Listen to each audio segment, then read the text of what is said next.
Welcome to Democracy Now!, democracynow.org, The War and Peace Report. I'm Amy Goodman. It's official. Donald Trump has chosen the CEO of the world's largest oil company and a man with no political experience for a top cabinet position.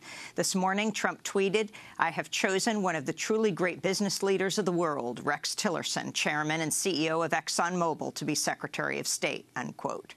Environmental groups have widely condemned the nomination. Exxon's facing multiple lawsuits over its role in covering up the science behind climate change.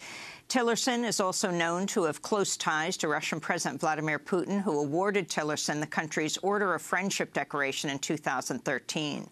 Both Senate and Democrats and Republicans have expressed concern in opposition to Tillerson's nomination, which comes only days after President Obama ordered a review of Russia's role influencing the presidential election. The CIA has reportedly already concluded Russia intervened in the election to help Trump win. One of the focuses of the Senate confirmation hearings will be Exxon's $500 billion oil exploration partnership with the Russian government's oil company, Rosneft. Considered the largest oil deal in history, the partnership can only go through if the U.S. lifts sanctions against Russia, which the Obama administration imposed over Russia's intervention in Ukraine. To hear our full interview about Rex Tillerson with 350.org co-founder Bill McKibben, Friends of the Earth President Eric Pica, and President of the Center for International Environmental Law, Carol Muffett, go to democracynow.org. In more news on cabinet picks, Donald Trump has officially asked Goldman Sachs President Gary Cohn to be director of the National Economic Council. Cohn will become the third Goldman Sachs-linked member of Trump's cabinet. Steve Mnuchin, Trump's pick for Treasury Secretary, was a second-generation Goldman Sachs executive. Stephen Bannon, Trump's chief strategist, is also a former Goldman Sachs executive. The Trump transition team also officially announced Monday that retired four-star Marine General John Kelly is Trump's pick for Secretary of Homeland Security. And the New York Times has reported Trump is considering former Hewlett-Packard CEO Carly Fiorina for Director of National Intelligence. Senate Majority Leader Republican Mitch McConnell of Kentucky and House Speaker Republican Paul Ryan of Wisconsin have both announced their support for an investigation into whether Russia intervened in U.S. presidential elections to help Donald Trump win. Chairman of the Intelligence Committee, Republican Richard Burr of North Carolina, and the chair of the Armed Services Committee, Republican Senator John McCain of Arizona, are leading the inquiry. On Monday, White House spokesperson Josh Earnest said the Obama administration also supports the congressional investigation. 10 Electoral College electors, 9 Democrats and 1 Republican, have sent a letter to CIA Director James Clapper demanding an intelligence briefing on Russian efforts to elect Donald Trump before the Electoral College meets December 19th to select the next president. Hillary Clinton's campaign has backed their request. Donald Trump has called the CIA's conclusions of Russian interference ridiculous. We'll have more on the possibility of Russian interference in the election with Democratic elector Christine Pelosi, the lead author of the letter to Intelligence Director James Clapper.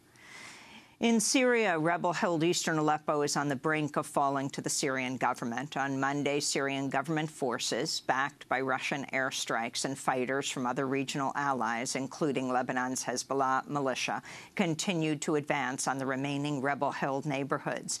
In government-held sections of Aleppo, some people poured into the streets to celebrate what is expected to be the most decisive battle in the 5-year civil war.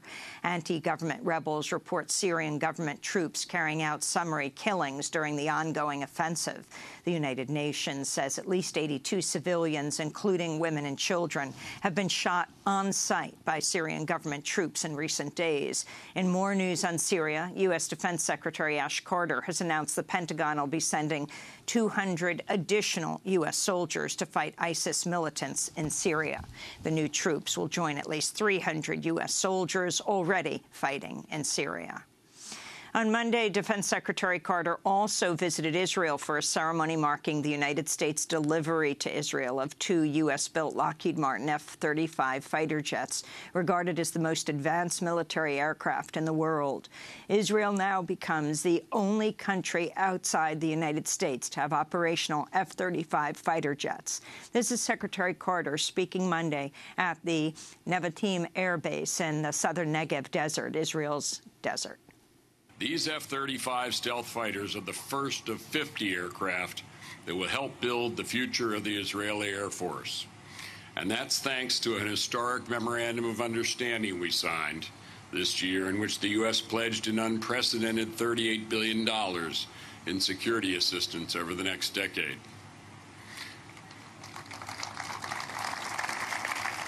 And as of today, Israel is our first and only friend in the region that's flying F-35. And it's my honor to be here marking the delivery of these planes, the Adir, to America's closest friend and ally in the region. Each Lockheed Martin F-35 jet costs more than $100 million, a price tag Donald Trump recently criticized, tweeting the F-35 program and cost is out of control. Billions of dollars can and will be saved on military and other purchases after January 20th, he wrote. More than $5 trillion worth of investments are now pledged to be divested from fossil fuels. The analysis issued Monday details how nearly 700 institutions and nearly 60,000 individuals from across 76 nations have committed to divest their assets from the fossil fuel industry. This is Mark Ruffalo speaking at a news conference in New York City. If you keep your money in the fossil fuel industry, you are hurting your children, you are hurting the future generations, and you're hurting yourselves. You can't say that you care about your children or your grandchildren and keep pouring money into this system. That's actor Mark Ruffalo. At Standing Rock in North Dakota, Native American elders fighting the Dakota Access Pipeline have extinguished the 7 council fires, which have been burning for months at the main resistance camp. And young Native water protectors have relit a new fire, the All Nations Fire, as part of the continued resistance to the $3.8 billion pipeline. This is Standing Rock Sioux Tribe member Chase Iron Eyes. There was probably 1,000 people still here who are committed to staying until the pipeline is dead. They're committed to staying to protect our treaty rights and to create a new existence for our people. They're committed even to protecting American constitutional, civil, and human rights. And so we approached the elders, and they told us how to conduct ourselves and to build a new fire. Is all young people who came up. The water protectors are fighting the pipeline over concerns a leak could contaminate the Missouri River, which serves as a drinking source for millions. On Monday, North Dakota officials confirmed another pipeline leak earlier this month has spilled more than 176,000 gallons of crude oil into the Ash Coulee Creek, about 150 miles west of Standing Rock. Meanwhile, in more news from Standing Rock, the Water Protector Legal Collective reports a North Dakota court has convened a federal grand jury and issued at least one subpoena against a water protector at Sacred Stone Camp. Angela Bibbins of the collective says it appears the grand jury is focused on the injuries of Sophia Wilansky, whose left arm was critically hurt during a November police attack in which she was reportedly hit by a concussion grenade, an account which the police deny. This is attorney Angela Bibbins. In response to the convening of a federal grand jury, the Water Protector Legal Collective has put together a committee of experienced attorneys who can represent water protectors who have been served with a subpoena. If you are a water protector out there who has been served, please contact our hotline at 605-519-8180. The Seattle City Council has voted unanimously to advance to discussion a piece of legislation that would see Seattle break ties with Wells Fargo over its financing of the Dakota Access Pipeline. Wells Fargo currently manages $3 billion worth of depository services for Seattle. The legislation was proposed by Socialist City Councilwoman Kshama Sawant, who spoke about the water protectors at Standing Rock during a City Council meeting Monday. They have withstood blizzards, police repression, and attacks from private militarized security forces. They have been bitten by attack dogs, pepper sprayed, subjected to mass arrests, including for praying. But they have courageously stood strong and shown that when we build organized movements willing to fight, we can win. Elected officials nationwide owe it to the activists to stand with them. One clear way this city council can do that is by divesting the city of Seattle from Wells Fargo, which also happens to be one of the principal financial backers of the Dakota Access Pipeline. That was Seattle City Council member Kshama Sawant. The Minneapolis City Council is also currently studying ways to break financial ties with Wells Fargo and other banks financing the Dakota Access Pipeline and other energy projects. Minneapolis activists locked shut the doors of a new Wells Fargo branch, which was slated to open Monday, demanding the bank divest from the Dakota Access Pipeline. Pipeline protests are spreading across the United States over the weekend. A military veteran was arrested in Live Oak, Florida, amidst a series of protests against the $3.2 billion natural gas pipeline that's slated to run from Alabama through Georgia into Florida. Meanwhile, on Monday, 2 people were arrested after chaining themselves to construction equipment in Arkansas in efforts to stop the construction of the proposed 440-mile Diamond pipeline slated to carry oil from Oklahoma to Arkansas. Land conflicts are growing increasingly deadly worldwide, with triple the number of land rights defenders murdered this year compared to 2015. This according to a new report by Pan Asia Pacific, which details how an average of almost 16 indigenous land defenders, farmers and activists were killed each month from January until November of this year. In Bahrain, an appeals court has upheld a 9-year prison sentence against Bahraini opposition leader Sheikh Ali Salman. He's the Secretary General of a main Bahraini opposition party. His arrest in December of 2015 sparked protests and international condemnation. Bahrain is a close U.S. ally in the Gulf, home to the U.S. Navy's Fifth Fleet. In Brazil, President Michel Temer is facing accusations of soliciting nearly $3 million in illegal campaign contributions in 2014.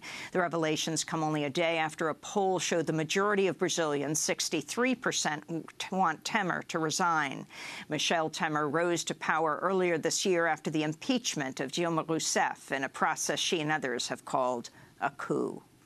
Back in the United States, the Supreme Court has denied a request to review the National Football League settlement with former players who say the league intentionally concealed the dangers of concussions. The court's move means players with brain injuries due to concussions will begin receiving settlements of up to $5 million. A New York Times investigation earlier this year revealed the NFL hid more than 100 diagnosed concussions, then published studies based on flawed data. The investigation also exposes how the NFL shared lobbyists, lawyers, and consultants with the tobacco industry. The Free Alabama movement reports incarcerated organizer Kinetic Justice was physically attacked and maced while handcuffed by 2 prison guards at Limestone Correctional Facility in Alabama December 2nd. Justice was a key organizer in the nationwide prison strike this fall. Since then, he says he's faced multiple transfers to different prisons as well as retaliation from prison guards, including being denied water by prison officials at the Kilby Correctional Facility earlier this year. To see our full interview with Kinetic Justice on the nationwide prison strikes, go to democracynow.org. And a new report by the Committee to Protect Journalists reveals at least 257 journalists have been jailed worldwide this year, the most since the committee began record-keeping in 1990. Nearly 1/3 of the journalists are imprisoned by Turkey alone. Since the failed military coup this summer, Turkish authorities have executed a widespread crackdown against the press, particularly against Kurdish newspapers and journalists. On Monday, Turkish authorities also rounded up and arrested as many as 200 members of the pro-Kurdish People's Democratic Party, known as the HDP, after raiding the party's offices in Ankara and Istanbul. And those are some of the stories, headlines. This is Democracy Now!, democracynow.org, The War and Peace Report. I'm Amy Goodman.